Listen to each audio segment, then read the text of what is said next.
Halo semuanya, selamat datang kembali di video analisa harian BTC USD bersama Mandana. Ini adalah analisa harian BTC USD pada hari ini, tanggal 29 Juli 2024 ataupun minggu terakhir pada akhir bulan ini. Seperti biasa, jika kalian semua suka dengan videonya, jangan lupa like dulu videonya, subscribe bagi belum subscribe, hidupkan lonceng, dan di-share ke yang lain yang sekiranya ingin memerlukan analisa Bitcoin ataupun BTC USD pada hari ini. Oke, jadi hari Jumat kemarin tidak sempat bikin analisa di Bitcoin ya, tapi semoga kalian yang nonton terakhir di hari Kamis itu tahu ya bahwa intinya kita itu kemarin ambil posisi buy, yang di sini itu tidak disarankan nge-buy karena tidak ada konfirmasi buat nge-buy ya kan. Dan bahkan harga itu turun ke titik yang saya inginkan, yaitu di harga 63.500. Kalian bisa lihat di sini, harga itu turun sampai 63.300 ya, 63.500 dan kemudian harga naik. Dan di sini harganya sesuai ya, dia break di atas 64.500, turun retest 64.500 dan kemudian harga naik. Jadi kalau ada yang nge-buy dari 64.500 di sini, kalian profitnya udah besar sih, apalagi kalau sampai di hold sampai sekarang itu udah luar biasa profitnya. Nah, sekarang bagaimana nih? Apakah Bitcoin bakal lanjut lari terus ke atas atau bakal retracement atau seperti apa? Oke, sekarang ini karena sudah di awal minggu ya, berarti otomatis di sini saya ulang untuk analisa dari segi time frame yang besar ya. Dari segi time frame yang besar, jadi di sini saya akan open dari time frame daily ya, daily dan weekly seperti biasa. Weekly kemarin kita ditutup dengan candle doji ya, candle doji, tetapi untuk di candle dojinya di sini sudah bagus, yang dimana dia memakan setengah dari body candle weekly 2 minggu yang lalu ya. 2 minggu yang lalu ini kan bodinya besar banget ya, ini kan bisa dibilang Marubozu ini besar sekali candlenya, dan kemarin minggu lalu harganya turun sampai setengah lebih dari proporsi candle kemudian bergerak naik. Nah, untuk minggu ini itu dibuka bisa dibilang nggak ada ekornya di bawah ya, nggak ada ekornya, dan juga otomatis di sini harga itu berhenti di resisten masih di resisten monthly, yang dimana ini tidak bisa kemana-mana juga ya. Ini kalau kalian lihat nih, resistance monthly benar-benar berhenti di sini ya kan, yang dimana untuk monthly di sini masih bingung ya, karena ini kan monthly di sini selama 1, 2, 3, 4, 5 bulan tuh marketnya nggak kemana-mana. Jadi kita harus benar-benar break secara monthly ya. Monthly itu kalau bisa break sekalian ke bawah atau sekalian dia break di atas resistannya di sini. Jadi kalau dia bisa nge-break di bawah support, otomatis harga akan turun ke bawah. Kalau monthly break di atas resisten di sini, otomatis akan mencetak all time high yang baru. Itu secara monthly. Secara weekly, ya ini market di weekly masih ada all time high di sini, ya kan, all time high di sini, dan juga bisa digabungkan dengan all time high sebelumnya di sini. Jadi kalau kalian bikin kotak itu sebesar ini kotaknya, ya, dari harga 70.000 sampai 73.700 ya, itu merupakan all time high ataupun besar dari zona resistennya di sini. Untuk yang hal menariknya adalah ini kan besar zona resisten ya. Yang menariknya adalah ini besar dari zona supply-nya. Ini kalau dilihat sudah dimakan sekarang adalah sebesar 50% dari besar zona supply-nya. Jadi yang dimana kecenderungannya ini zona supply-nya bisa saja di break ya. Tapi ingat, zona supply walaupun di break, harga itu masih kejebak di antara resisten 73.700 sampai di 70.184. Jadi ini merupakan resisten yang besar. Jadi consider kalau ada penekanan lebih lanjut ke bawah ataupun harga bisa di reject ke bawah. Hati-hati ya. Ini bisa terjadi ke bawah karena ini merupakan supply weekly juga dan mepet dengan area resisten weekly dan juga resisten monthly. Jadi apapun bisa terjadi di harga 73.000 sampai 70.000. Oke, dan harga ini kan belum nyentuh 70.000 ya kan, hampir nyentuh 70.000. Jadi siapa tahu ketika harga itu nyentuh 70.000 ya, sekitaran 70.000 atau enggak 71.000 sampai 72.000 kemudian di reject ke bawah. Nah, itu yang bahaya. Jadi dengan demikian kalau ada yang ingin ambil posisi buy, sudah harap berhati-hati. Walaupun di sini potensialnya bisa naik memang, tapi hati-hati, harga selalu bisa di reject di sekitaran 71.000, 72.000, bahkan sampai ke 73.000 harga bisa di reject.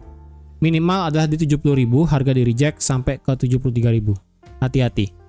Ya, hati-hati. Ingat ini adalah besar resistennya, jadi apapun bisa terjadi ketika harga itu masuk ke dalam zona resisten. Oke, itu resisten weekly. Dan kemarin di minggu lalu saya kan sudah ada bilang kalau bisa dibikin yang namanya trendline di sini. Nah, trendline sekarang itu belum di break secara weekly, ya. Ini belum valid karena weekly ini kan masih berlangsung. Jadi kalau weekly benar-benar bisa break di atas trendline di sini, ya otomatis weekly itu bisa lanjut untuk membuat kenaikan bahkan all time high. Tetapi kalau misalnya weekly ini cuma buat ekor atas doang ya. Ekor atas doang tuh maksudnya misalnya candlenya begini awalnya ya. Candlenya awalnya begini. Candlenya awalnya begini. Ini kan nggak ada ekor bawah ya. Kemudian di hari Rabu kita tahu ada FOMC yang dimana itu saya kurang tahu sih dampaknya terhadap BTC itu saya kurang tahu. Jadi kalau misalnya itu naik sampai ke 71.000, 72.000 seperti ini dan kemudian di penghujung akhir bulan ya, ingat bulan ini kan berakhir di di hari Rabu ya, dan di hari Jumat kita ada NFP. Entah NFP itu berpengaruh atau enggak ke BTC, saya kurang paham. Jadi intinya untuk penutupan candle weekly itu seperti biasa di hari di hari Sabtu. Di hari Minggu ya, lupa ini BTC soalnya di hari Minggu. Kemudian monthly itu kita ditutup di hari Rabu, hati-hati. Jadi kalau misalnya weekly-nya di sini kayak gini, kemudian tiba-tiba harga itu flip bearish dan menciptakan candle seperti ini ya, yang dimana seperti ada ekor panjang seperti ini, hati-hati. Ini kemungkinan market ini hanya membuat fake out dan sampai 70.000 dan ini potensialnya bisa turun lanjut lagi ke bawah. Oke, karena sekali lagi ini kan belum bisa di break secara pasti dari trend line-nya di sini secara weekly ya. Jadi hati-hati, sekalipun ini marketnya buat naik doang ya, kemungkinan ini marketnya hanya membuat kenaikan sedikit sebelum nanti akhirnya benar-benar bisa di reject ke bawah sampai ke level 60.000. Karena sekali lagi kita berkaca pada level resisten di 73.000 sampai 70.000 ya, berkaca di sana. Oke, itu dari segi weekly yang dimana ini kan harganya naik dulu dengan tidak ada ekor di bawah. Jadi dengan demikian kalau memang harga itu mau flip bearish ya, berarti minimal market itu harus menyentuh di level 70.000. Ya, seperti candle-candle sebelumnya di sini. Ya, di sini 70.000, 70.000, 70.000 dan di sini juga 70.000. Semuanya menyentuh level area 70.000. Ya, yang penting jangan sampai melewati all time high di harga 73.794 ataupun di 74.000. Jadi sekali lagi minimal requirement ataupun minimum requirement kalau harga itu mau flip bearish, minimal harga itu naik dulu lagi sedikit sampai ke level 70.000 baru flip bearish. Dan ketika sudah flip bearish, kemungkinan flip bearishnya ini akan bisa mengisi ekor panjang yang ada di minggu lalu di sini. Ya, ini bisa mengisi ekor panjang yang ada di minggu yang lalu. Itu dari segi weekly. Kalau dari segi daily, ya, kalau dari segi daily kita jelas banget di sini ada yang namanya support area, ya. Yang dimana kemarin di minggu lalu sudah saya katakan juga, ya, ini merupakan area demand daily. Ini adalah demand daily. Tetapi kalau kalian lihat sekarang demand daily-nya di sini sudah dimakan sebanyak 90% dari zonanya. Ya. Ini kalau kalian lihat sekarang besar dari zona demand-nya ini sudah dimakan sebesar 90%. Jadi kecenderungannya adalah dengan ini potensi sudah dimakan 90%, maka potensi harga itu turun bisa dengan cepat. Walaupun di sini kita bisa melihat adalah resistance become support, ya. Ini adalah resistance become support, yang dimana ini adalah resistance, support di break, false break, kemudian dia menjadi resistance, kemudian dia menjadi support, kemudian dia menjadi resistance di break, kemudian menjadi support. Walaupun demikian, ini adalah area resistance become support yang valid di sekitaran harga 63.500. Oke. Problemnya adalah di sini ada satu area demand yang tadi yang saya bilang. Walaupun di sini ada valid area resistance become support, dengan adanya demand daily yang sudah tidak fresh dan sudah dimakan 90%, potensialnya kalau harga ini bisa turun, ya, kalau dia turun ngebreak di bawah, ya, ngebreak di bawah sampai di bawah 63.000, itu harga bisa langsung drop ke bawah sampai ke 59.000. Jadi hati-hati. Jadi kalau memang benar ini market mau flip bearish dan mengisi daripada candle weekly ekor di minggu lalu, maka potensialnya sekalinya dia ngisi ini ya, sekalinya dia ngisi ekor di bawah di sini dan berpapasan dengan candle daily di sini, maka potensialnya ini bisa langsung break ke bawah karena ini sudah tidak fresh lagi area demand-nya, dan ini juga potensialnya bisa break ke bawah. Jadi hati-hati ya. Jadi sekaligus kalau ingin ngebuy ini sudah terlalu bahaya sebenarnya kalau ingin ngebuy. Dan sekalipun kalau kalian ingin ngebuy, yang bisa saya sarankan hanyalah cuma di area 65.300 karena ini adalah resistance become support juga lagi di sini ya, kecil di sini. Secara daily ini adalah resistance become support di harga 65.300. Secara daily market structure sekarang itu ya, selama dia tidak ngebreak ini, selama dia tidak ngebreak high 2 di sini di harga 72.000 ya, maka ini masih bisa mengalami yang namanya penurunan. Karena market structure daily ini masih mengalami yang namanya bearish market ya. Yang dimana market itu membuat lower high, lower low, lower high, lower low. Ini potensialnya bisa menjadi lower high.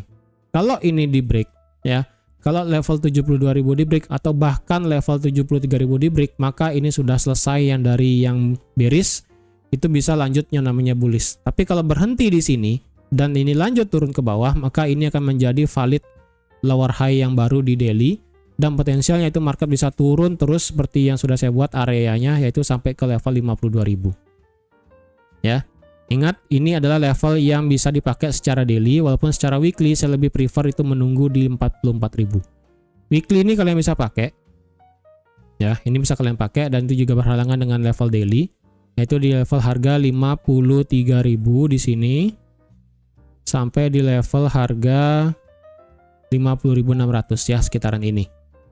Jadi kalau kalian ada yang mau pakai levelnya di sini bisa, karena ini kan belum disentuh sama sekali ya. Ini level ini belum disentuh, ini hampir, dan ini market langsung retrace ke atas. Dan kalau diukur secara Fibonacci juga dari high ke low-nya, ini market sudah melewati 78,6 memang, dan potensialnya market memang bisa membuat all time high yang baru secara Fibo. Tapi sekali lagi ini adalah area resisten yang kuat dari 73.000 sampai 70.000. Jadi apapun bisa terjadi di level tersebut ya. Walaupun tidak sesuai dengan Fibonacci, bisa aja market tuh bisa turun ke bawah. Ini saya tidak mau menakut-nakuti ya. Yang penting kalau market mau all time high, dia harus break 71.000, 72, 73, 74. Itu harus break semua baru bisa buat all time high yang baru. Itu. Nah, sekarang kalau kita buat di H4 sekarang, kalau kalian ada yang mau trade di H4, yang bisa saya kasih adalah kita ada satu, ini nggak bisa saya kasih sih, ini saya pindahkan ya ke sini aja lebih baik. Karena ini ada level resistannya. Oke, di sini resisten become support juga yang ada di level harga 66.800 ya. 66.800 ini adalah level resisten become supportnya, walaupun di sini banyak noise-nya sih sebenarnya. Di sini banyak noise banget ya, jujur ini banyak banget noise-nya dan besar sekali memang ini. Ini banyak noise dan juga banyak besar sekali. Untuk ini pokoknya bagian atas ini ya 70.000 sampai 73.000 adalah resisten weekly pokoknya. Untuk H4 ini adalah supportnya yang ada di 66.800 sampai di 430 ya. Untuk demand yang ada di H4 yang bisa saya kasih adalah di sini. Ya, ini mepet ya dengan area resistance become support yang ada di daily tadi. Ya, ini kan resistance become support yang ada di daily. Kemudian ini ada satu area demand di H4. Oke, ini ada satu demand H4 yang ada di harga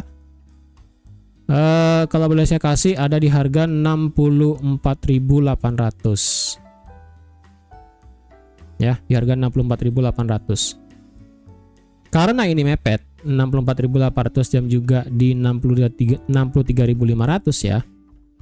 Ini saya buat dulu 63.500 karena ini mepet. Jadi hati-hati. Ya, kalau dia mantul di 64.000 nanti misalnya harga turun ya. Turun dia ngebreak 66.000, turun sampai 64.000, hati-hati.